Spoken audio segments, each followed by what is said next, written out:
Paz do Senhor, amados irmãos, está começando mais um programa EBD em Debate. Este programa está sob a responsabilidade da Igreja Evangélica Assembleia de Deus em Mossoró, que é pastoreada pelo pastor Francisco Cícero Miranda.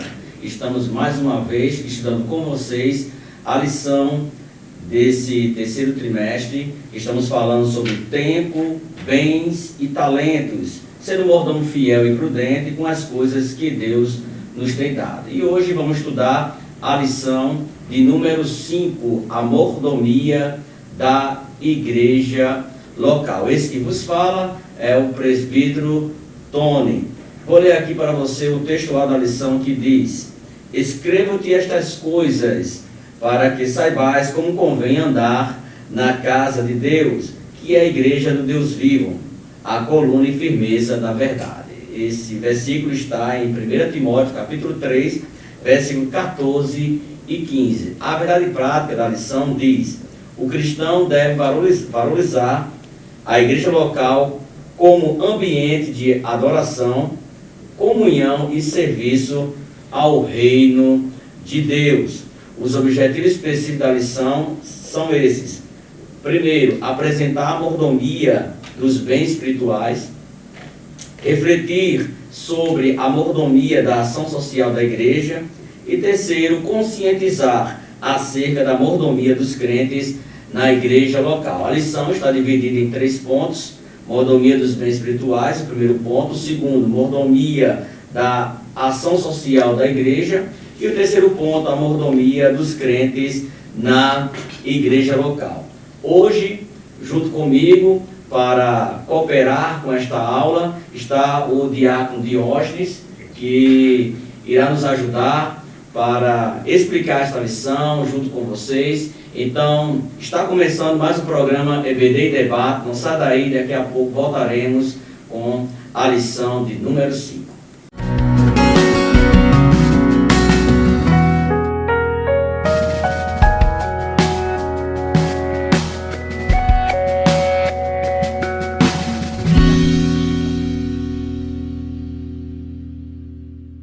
Paz do Senhor, amados irmãos, voltamos com o programa EBD em Debate. E como foi dito no bloco passado, vamos estudar a lição número 5, a mordomia da igreja local. A lição tem como base a leitura bíblica em classe, que se encontra em Atos, capítulo 9, versículo 31, e 1 Coríntios, capítulo 1, versículo 1 e 2, Hebreus, capítulo 10, versículo 24 e 25. Antes de tudo, antes de qualquer coisa, quero conceituar, junto com você, o que é a igreja local. A igreja local é o ambiente onde os crentes em Jesus se congregam, se reúnem para adorar a Deus, se reúnem para celebrar o Senhor, se reúnem para doutrinar, para discipular. É o local físico, o ambiente físico onde os irmãos em Cristo Jesus se reúnem. E nesse ambiente físico, Deus, ele distribui talentos para os irmãos. E nesse ambiente, nesse local de reunião, os crentes, eles exercem os seus talentos, os seus dons dados por Deus. Isso é de uma forma sintética, podemos definir o que é uma igreja local. Então, como falei no bloco passado, a lição é dividida em 3 pontos. O primeiro ponto da lição diz a mordomia dos bens espiritual. E nesse ponto aqui da lição, ele valoriza a palavra de Deus. A igreja, uma igreja local saudável, uma igreja local que quer realmente ser vista com saúde espiritual para os seus congregados, ela primeiro deve valorizar a palavra de Deus. Não tem igreja alguma, ela pode ter o seu crescimento saudável, ter um crescimento da sua membresia, um crescimento espiritual saudável, se não valorizar a palavra de Deus. E dizemos isso porque a própria palavra de Deus fala isso. E a Bíblia Sagrada, ela aponta para quem? Qual é o seu ponto central? O seu ponto central é Jesus Cristo. A igreja local, ela deve ensinar através da sua palavra Jesus Cristo, o Filho de Deus, ensinar o Evangelho do Reino, ensinar a doutrina cristã, assim como ela é apresentada na Bíblia Sagrada. A igreja local, ela é um ambiente para adoração, comunhão, serviço e aprendizagem da palavra de Deus. A Bíblia diz lá em Hebreus capítulo 1, versículo 1 e 2, diz que Deus falou com os antigos de várias maneiras, falou com o seu povo através dos profetas, e de várias maneiras. Você for ler o Antigo Testamento, Deus fala com o povo, mas nesses últimos dias, na nova aliança, Deus fala conosco através de Jesus Cristo. Jesus Cristo, ele é a palavra encarnada. Lá em João capítulo 1, versículo 1, diz que o verbo se fez carne. A palavra verbo significa, o termo verbo significa palavra, logos em grego, a palavra de Deus que era dita aos antigos através de visões, através de profetas. Agora a palavra de Deus, ela encarnou. Então o verbo se fez carne. Então uma igreja local que quer ter um crescimento saudável, ela deve valorizar sim a palavra de Deus. Você pode ler lá no Salmo 19, versículo 9 e 11, diz que escondi a tua palavra no meu coração para não pecar contra ti. No versículo 11 diz, como purificará o jovem seu caminho?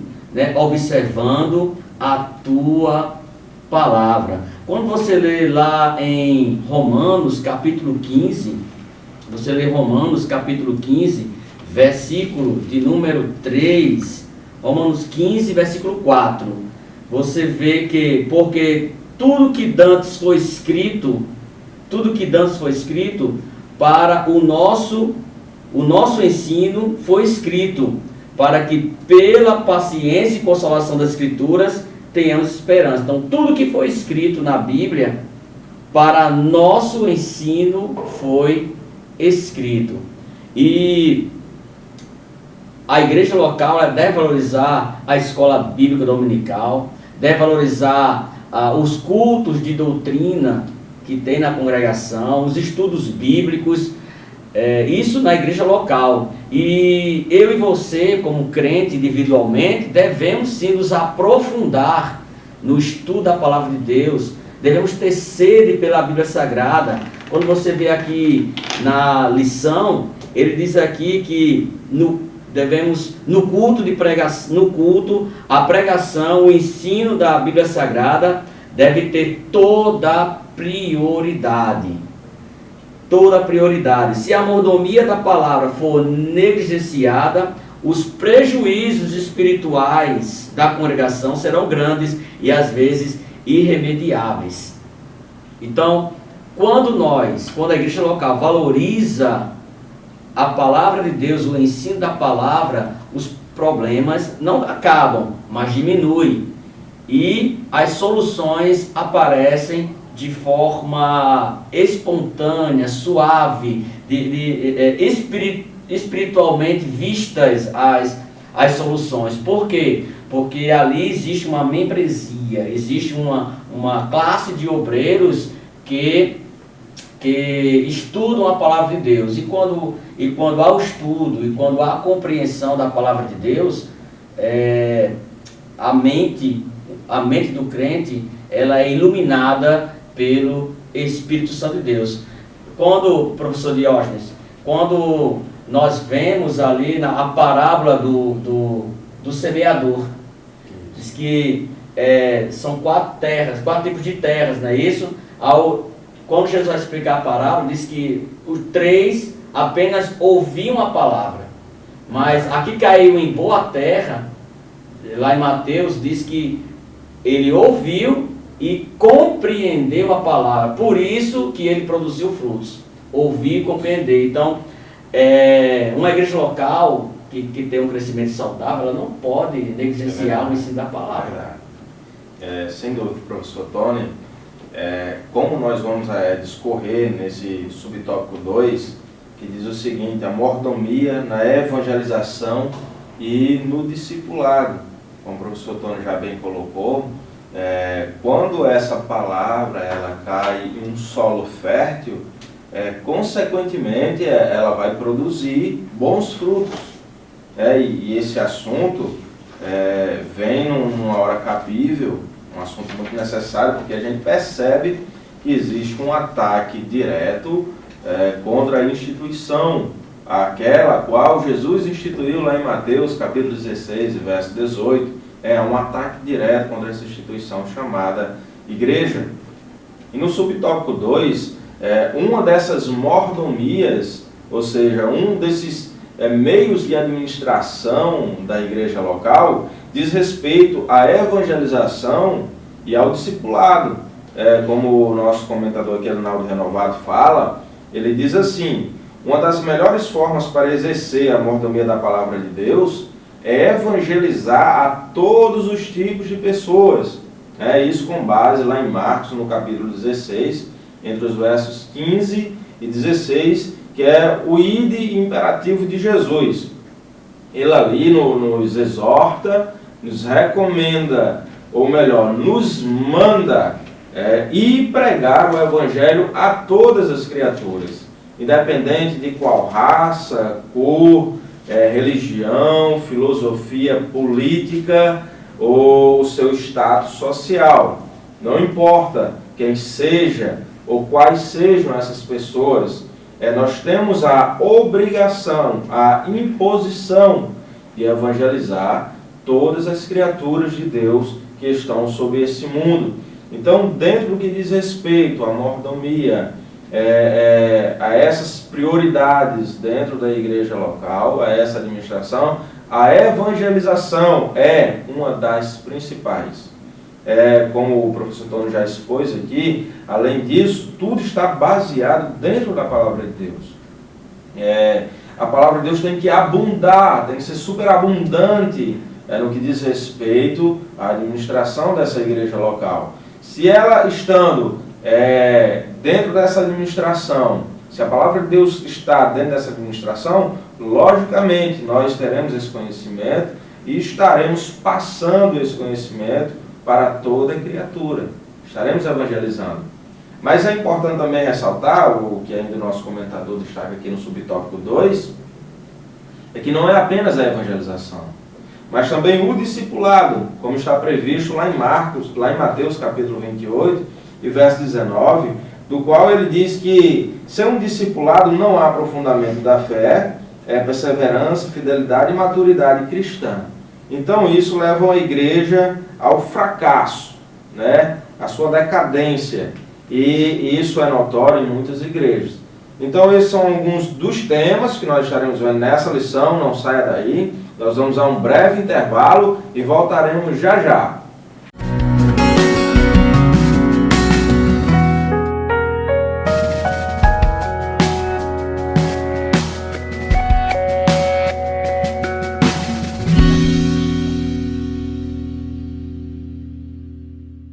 Queridos telespectadores e internautas, estamos de volta no nosso segundo bloco da nossa EBD em Debate. É sempre um prazer ter você aqui conosco. Então, dando continuidade ao assunto ainda no ponto 1, nós vamos agora ver o subtópico de número 3, que fala sobre a mordomia no uso dos dons espirituais. Nós vimos no bloco anterior a respeito da mordomia, a valorização da palavra de Deus, e a mordomia na evangelização e no discipulado na igreja local.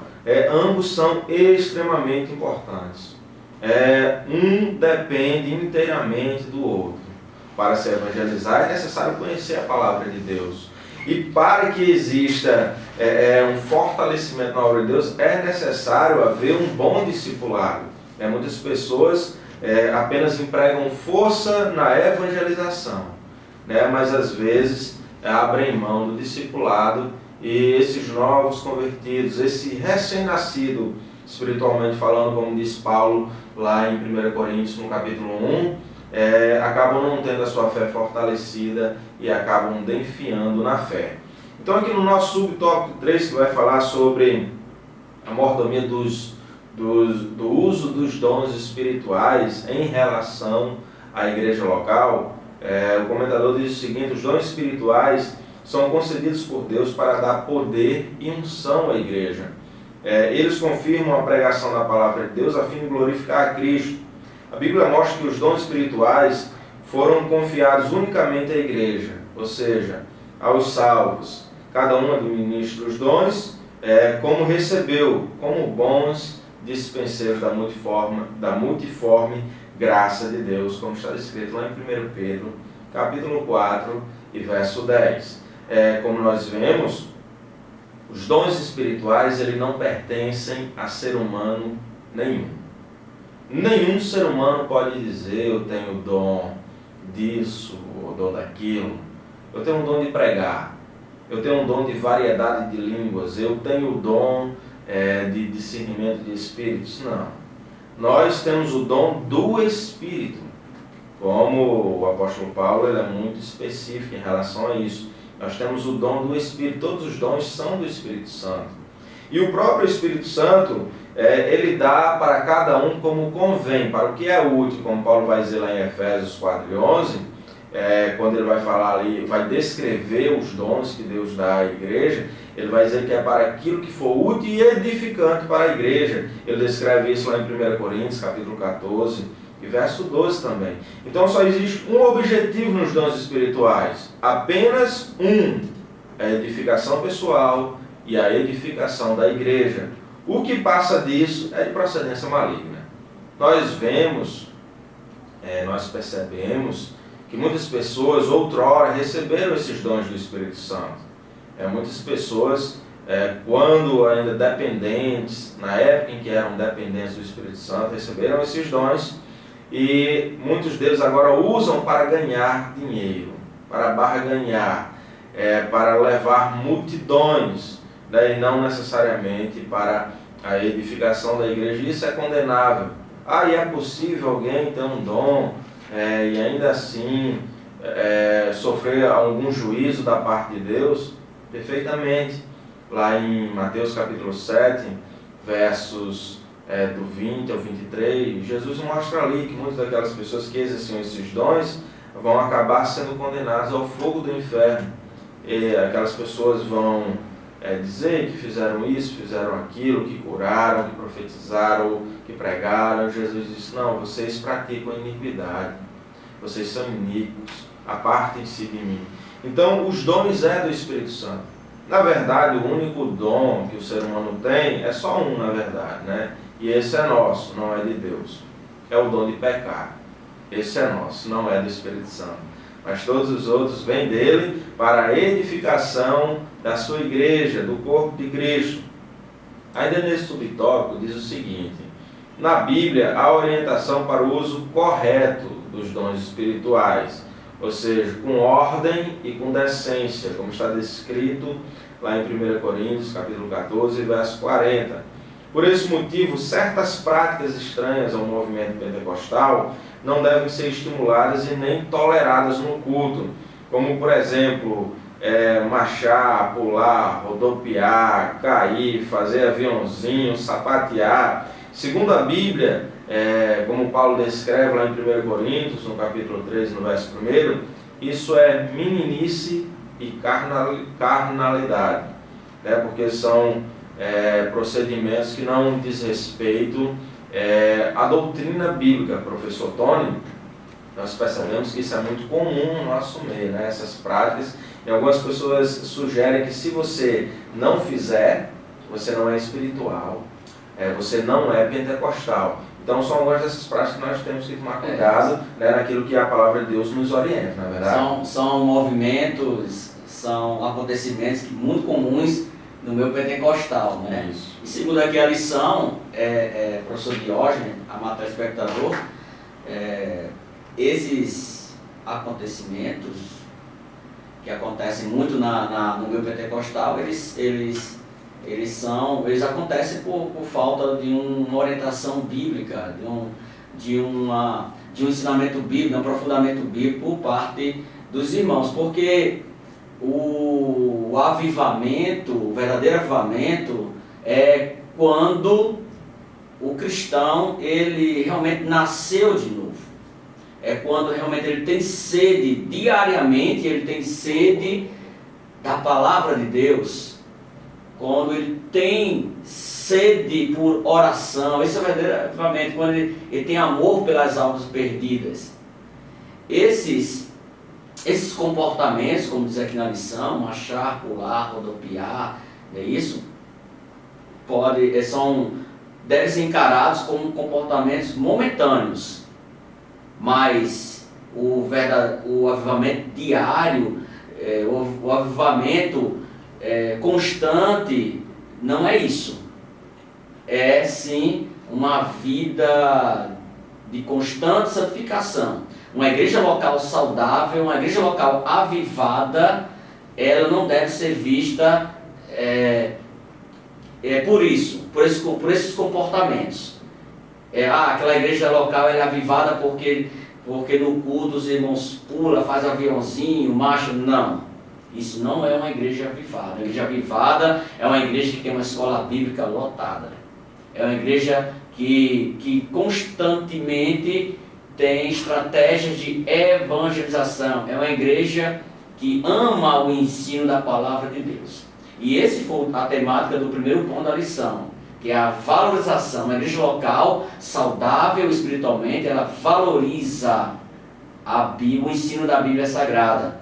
Ela valoriza a evangelização, ela valoriza o discipulado, e através do conhecimento da palavra de Deus, aí então ela consegue administrar os dons espirituais. Os dons espirituais que Deus concede. Amado telespectador, iremos agora para o segundo ponto da lição, que é a assistência social. Então, a assistência social, ela é muito ensinada na Bíblia Sagrada.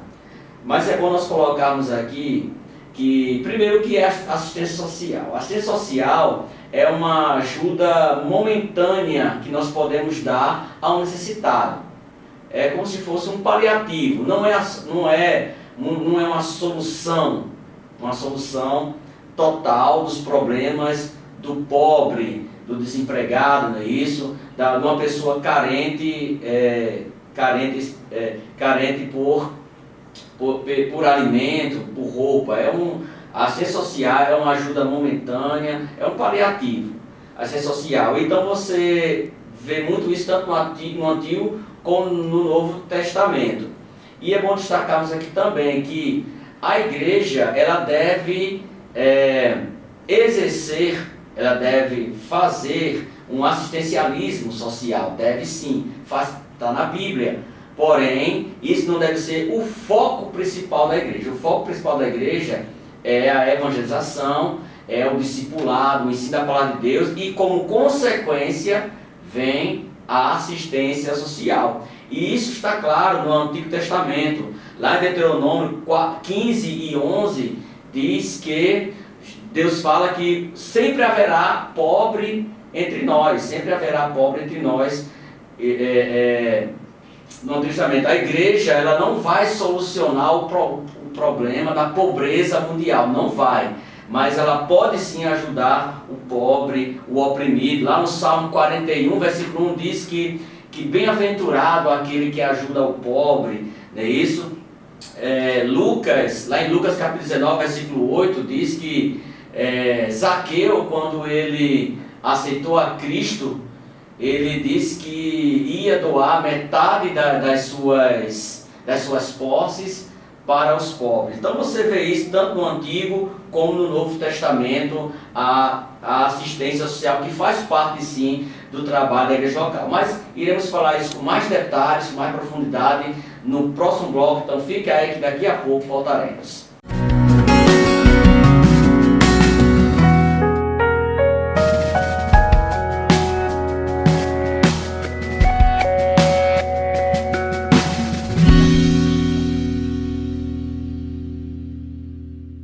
Voltamos com o programa EBD em Debate. Lembrando a você que está nos acompanhando pela TV AD Mossoró, que está nos acompanhando através do YouTube, Nós estamos estudando a lição de número 5, a mordomia da igreja local. No primeiro ponto, falamos que a igreja local, né, a sua congregação, deve valorizar a palavra de Deus. Uma igreja local saudável, uma igreja local que quer ter um crescimento tanto quantitativo como qualitativo, ela deve valorizar a Bíblia Sagrada, através da escola bíblica dominical, através do discipulado, através do culto doutrina.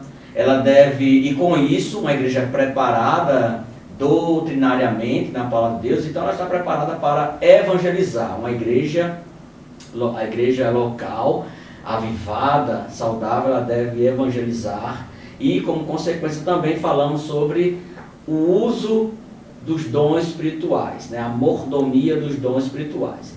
Terminamos o bloco falando sobre assistência social. Uma igreja local, ela deve sim fazer assistência social, ela deve sim cuidar dos pobres, dos desempregados que estão na sua congregação. Não deve negligenciar, pois não adianta nada aprender a palavra de Deus, porque a palavra de Deus diz que Deus é amor. É isso? Então não adianta nada eu amar a Deus e desprezar o meu próximo que está passando por dificuldades. Então há uma contradição nisso. Então, quando se aprende a palavra de Deus, nós aprendemos também que devemos cuidar do pobre, do necessitado, do oprimido. No Antigo Testamento fala do órfão e da viúva. Quando você vê lá em Isaías capítulo 1, versículo 17, é um capítulo bem interessante, onde Deus, ele fala ali através do profeta que despreza toda a cerimônia no templo, despreza os sacrifícios, a guarda do sábado, né, a guarda de luas novas, toda a cerimônia que o povo já estava fazendo, Deus estava desprezando. Por quê? Porque eles estavam praticando as cerimônias no templo, mas estavam desprezando o órfão e a viúva. Por que esse termo órfão e viúva? Porque na época não existia pensão, não é isso?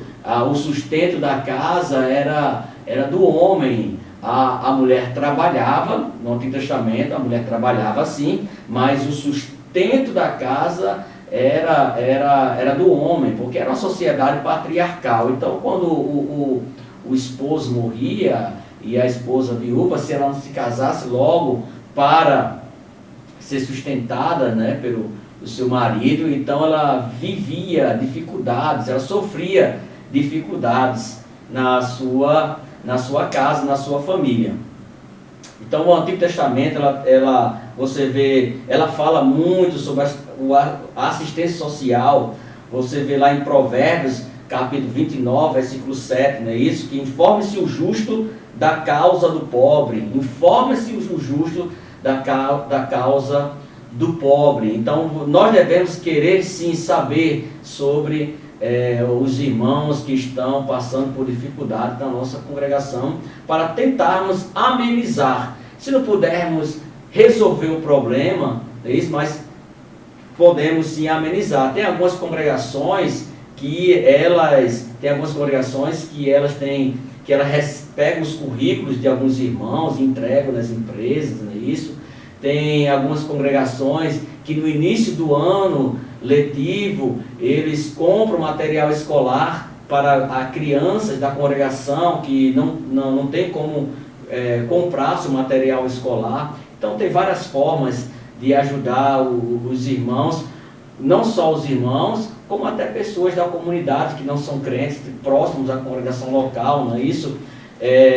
Algumas cidades que têm temperaturas baixíssimas, não é isso? Algumas igrejas fazem a campanha do agasalho. Então tem várias formas de fazer a assistência social. Tanto no Antigo Testamento como no Novo Testamento, a gente percebe versículos e mais versículos que falam sobre a ajuda à assistência social. Jesus, quando multiplicou os pães e peixes, ali foi uma assistência social da parte de Jesus. Você vê isso também em Atos dos Apóstolos, não é isso?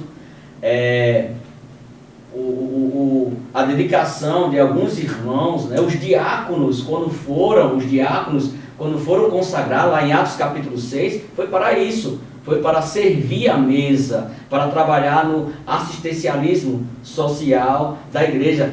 Paulo elogia os irmãos de Filipenses, não é isso? Por ter cooperado com os irmãos pobres de Jerusalém. Então nós vemos, diácono Diógenes, várias informações na Bíblia, vários versículos que apoiam a assistência social na igreja, que é uma das características da igreja local. Exatamente, professor Tony, querido telespectador, nós percebemos que há uma vasta referência bíblica para nos deixar inexcusáveis diante de Deus. Nós não temos nenhuma desculpa para não ajudar o próximo. É importante a gente perceber o que é que Jesus nos ensina a respeito do próximo, como ele vai dizer lá em Mateus, no capítulo 5, essa questão de ajudá-lo.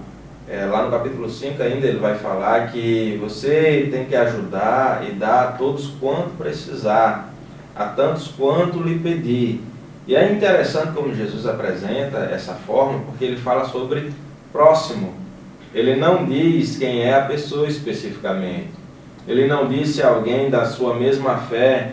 Ele não se refere se é alguém que tem a sua mesma ideologia política, se é da sua mesma igreja, se é da sua família. Não, ele diz o próximo. Portanto, o próximo é independente de quem seja. Quer dizer, é aquela pessoa que verdadeiramente precisa. Então, não há nenhuma desculpa, não há nenhum argumento contrário. Pelo contrário, há uma vasta referência bíblica que nos dá base e que nos traz esse alerta para não sermos negligentes quanto àqueles que precisam. Mas ainda dando continuidade aqui no subtópico 2, falando ainda a respeito da administração, da mordomia, no que diz respeito à obra social da igreja local, o subtópico 3 diz que quando nós fazemos isso, nós agimos para a glória de Deus e para o alívio do necessitado, do nosso próximo. Então, nosso comentador ele diz o seguinte, que não precisamos, portanto, do socialismo, do marxismo ou da teologia da libertação, que é um braço auxiliar do marxismo, que desacraliza o evangelho e politiza o reino de Deus.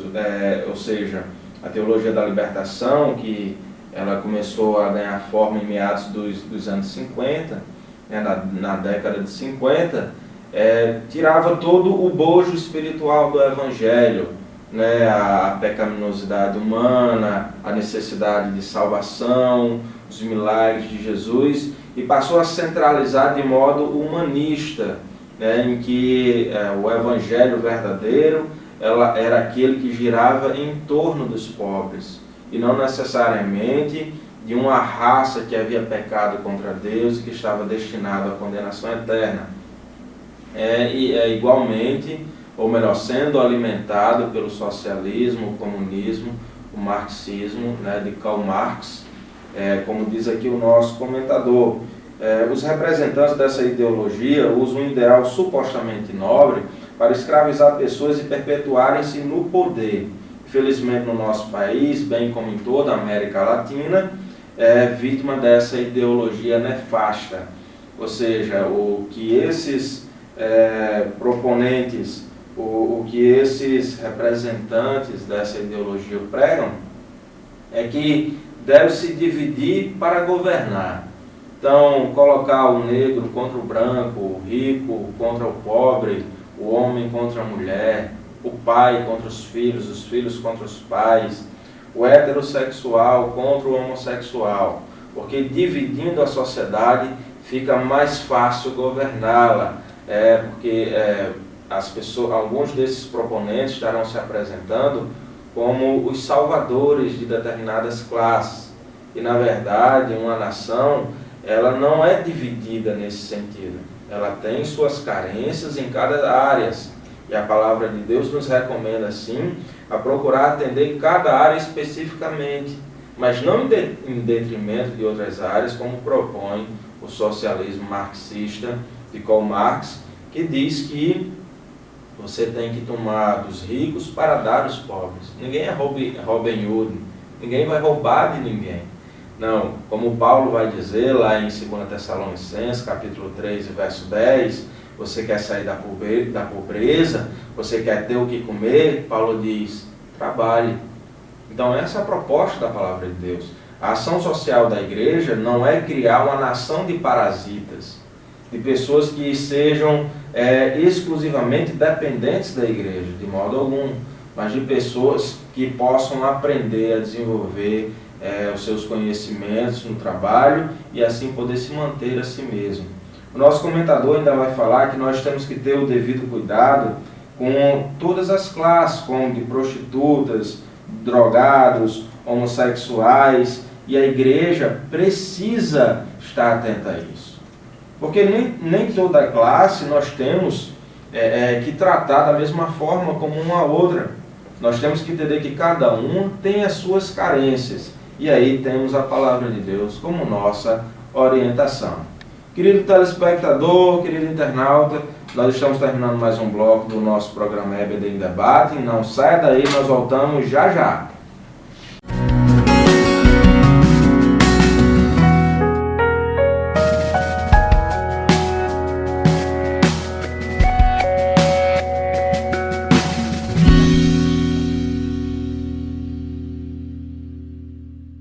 Muito bem, querido telespectador, amado internauta, estamos de volta com o nosso último bloco do programa EBD em Debate.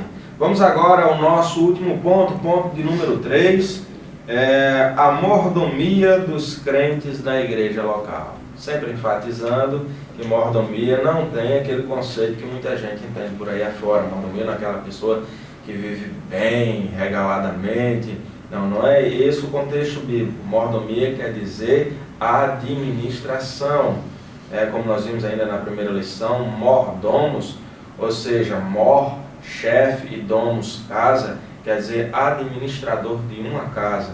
Então, quando se refere na mordomia dos crentes na igreja local, diz respeito à administração desses crentes em relação àquela igreja. E nesse último ponto nós estaremos tratando no subtópico 1, em primeiro lugar, é preciso congregar. E é inevitável nós falarmos sobre congregação, sobre a igreja local, e não falar sobre um fenômeno chamado desigrejados. Segundo algumas pesquisas, só aqui no Brasil já gira em torno aí de 4 milhões de pessoas que abandonaram suas igrejas. Muitas dessas pessoas têm por desculpas que a igreja não são prédios, a igreja sou eu, a igreja é você. Em partes é verdade e em partes é um equívoco. Qual é a verdade nisso? Que realmente a igreja não é prédios. Os prédios são onde a igreja se congrega, onde a igreja se reúne.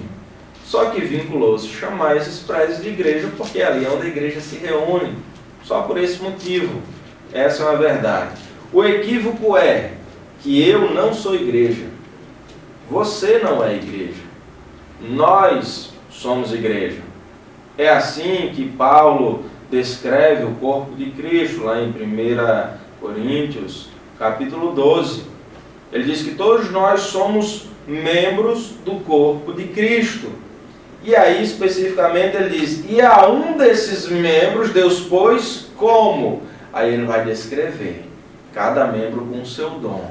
Pastores, como ele vai falar lá em Efésios capítulo 4, doutores, mestres, evangelistas. Então, muitos desses desigrejados defendem que não existe esse negócio de igreja, porque a igreja somos nós, e que não existe esse negócio de pastor, porque isso é invenção de líderes religiosos querendo ganhar dinheiro às custas dos leigos, e eles se consideram muito intelectuais, no que diz respeito à palavra de Deus. Mas quando nós nos debruçamos na palavra de Deus, por exemplo, como diz lá em Hebreus, no capítulo 10, verso 25, diz, olha, não abandone sua igreja não, se congregue, sabe para quê? Para você desenvolver a edificação na sua vida e na vida daqueles com os quais você se congrega. Até quando? Até Jesus voltar. Essa é a recomendação da palavra de Deus, de não abandonar a sua igreja, de não abandonar a sua congregação. Como eles dizem que não existe essa questão de líderes e pastores, só tem um pastor que é Jesus. Aí é outro equívoco. Quando nós vamos lá para a primeira carta de Pedro, no capítulo 5, do verso de 1 a 4, Pedro é muito específico. Ele diz, a vocês que são pastores como eu, ou presbítero como eu, apacentai o rebanho de Deus com muito cuidado, não por força, não por ganância. E aí ele vai dizer, até que o sumo pastor apareça e lhes dê a coroa incorruptível de glória. Sabe o que é que esse termo sumo pastor quer dizer? Arquipoimenios, do grego, esse prefixo arque quer dizer principal, chefe, né? O primeiro, quer dizer, se Jesus é sumo, o principal, o chefe, o primeiro dos pastores, é porque existe toda uma classe pastoral. Então isso não é invenção de denominação, isso não é invenção de homens, isso é a palavra de Deus determinando que determinados membros do corpo de Cristo têm o seu devido trabalho dentro da estrutura da igreja para que haja edificação. Então muitas dessas pessoas têm esses argumentos e na verdade são argumentos muito rasos. Eu costumo dizer que essa é uma teologia mosaica, não no sentido que vem de Moisés, mas é aquele tipo de arte mosaica, sabe? Que você pega pedrinhas de uma fonte, de outra, e monta uma imagem. Assim são essas pessoas, isolam um versículo bíblico ali, pegam de outra fonte aqui e criam a sua própria teologia mosaica, uma teologia deficiente, a qual não é uma teologia sistemática. E, professor Tony, isso é uma realidade nos nossos dias, né? Inclusive chega a ser até um problema, né, para algumas congregações. Essas pessoas não querem se congregar, mas querem apenas tumultuar ali no meio da congregação, né? Infelizmente, professor Diógenes, amado irmão, os desigrejados, eles argumentam, né, tudo isso que o professor Jorge falou, né, isso que não precisa de templo, o templo somos nós, né, isso, mas nós percebemos nos comentários, nas redes sociais, né, um certo desapontamento, uma certa mágoa, até um pouco de raiva de alguns, em vez de eles saírem da congregação, porque eles não se esforçam para melhorar a sua igreja local. A igreja local, amado irmão, ela não é um local perfeito, ainda não é o céu a igreja local. Sempre haverá problemas. Você quando lê as cartas de Paulo aos irmãos em Efésios, aos irmãos em Coríntios, Colossenses, Gálatas, você percebe ali problemas na congregação local dessas igrejas. Você percebe problemas de comportamento, problemas doutrinários, e a igreja está aqui, os pastores, os nossos líderes, você está aqui para tentar ajudar a corrigir, a orientar, a consolar, a orientar. Esse é o nosso papel. A igreja local, então, se os desigrejados, eles querem já ver o céu aqui, não vão encontrar o céu aqui. O céu vem depois. É isso, e nós estamos lutando para chegar na Jerusalém celestial. Ainda no tema sobre os igrejados, não é isso?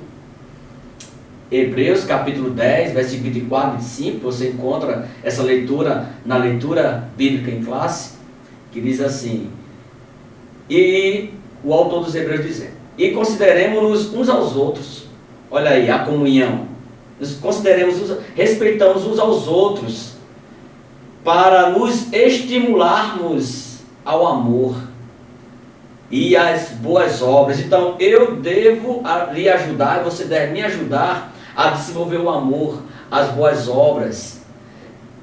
Na igreja local, amados irmãos, cada um tem o seu ritmo de maturidade. Às vezes você está bem na sua maturidade cristã, você está muito bem, mas 2 ou 3, 4 irmãos ao seu lado ainda não alcançaram a maturidade espiritual. Então, você que tem maturidade espiritual, você deve desprezar esses irmãos que não tem? Não. o seu objetivo, a sua missão como servo de Deus é ajudar esses irmãos e não sair da congregação. Continuando ainda Hebreus 10, 25, não deixando a congregação, como é costume de alguns, antes admoestando-nos aos outros, tanto mais quanto vedes que se vai aproximando aquele dia. Então Paulo diz aqui, em vez de você deixar a congregação, como alguns têm, eu vou sair dessa congregação porque aqui os irmãos, aqui essa congregação tem muito problema, essa congregação é assim, é assado. Não, a Bíblia diz que devemos estimular uns aos outros em amor para que possam exercer as boas obras. E todos nós temos responsabilidades na igreja local. Esse é o tema da lição número 5, a mordomia da igreja local.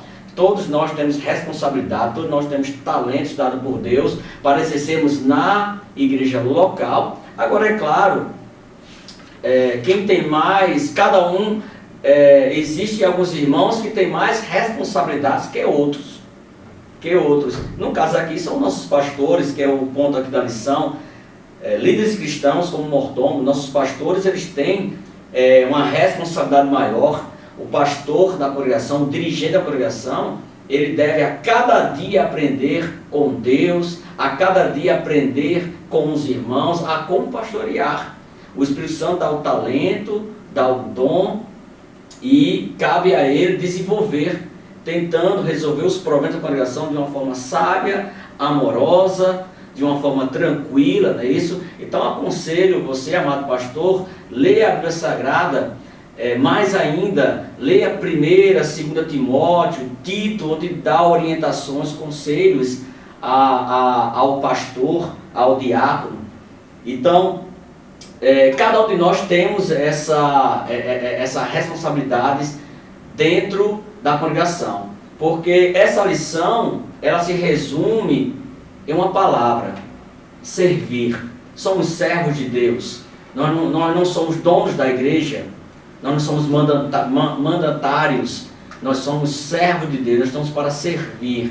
Servir, como diz lá em João 9,4, enquanto é dia. Estamos encerrando mais um programa EBD em Debate. Obrigado pela sua audiência.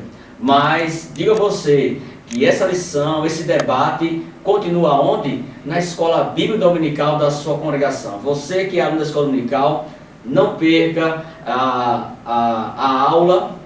E você ainda que não é matriculado, se matricule. Vá à sua congregação e participe da escola bíblica dominical. Professor Diógenes, Deus abençoe, muito obrigado. E está aberto para as suas considerações finais. Querido telespectador, amados internautas, nós agradecemos a sua companhia, a sua audiência. E se Deus nos permitir, estaremos mais uma vez juntos aqui debatendo no nosso programa EBD em Debate. Deus abençoe a sua vida, a sua aula, e até uma próxima, se Deus quiser. Até a próxima, se Deus quiser. A paz do Senhor. Paz do Senhor. Queridão.